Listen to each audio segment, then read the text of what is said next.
கோடி கமிஷன் கண்டிப்பா போகதான் போகுது. ஒரே கேள்விதான், அஷ்யூம் பண்ணிக்கங்க. இந்த ஸ்டேஜ்ல வந்து உங்களுக்கு பணம் அடிக்கி இருக்கு. எவ்வளவு அடிக்கி இருக்கு? 5000 கோடி அடிக்கி இருக்குது. இந்த பணம் கூடிய சீக்கிரம் எல்லாருக்கும் கமிஷனா போயிடும். ஒரே கேள்விதான், அந்த கமிஷன்ல உங்க பங்கு என்ன?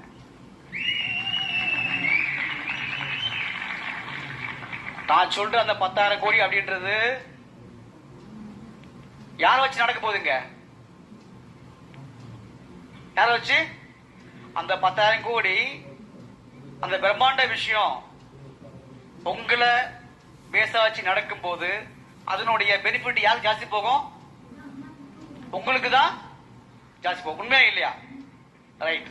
இப்போ ரொம்ப டைம் இல்லை, அடுத்து எப்படி சார் கூப்பிடலாம் நம்ம? அவர் வந்து சொல்ல போற விஷயம் வந்து இப்ப சொன்ன இல்லையா, நம்ப மாட்டீங்கல்ல? அப்ப நம்புங்க பாருங்க.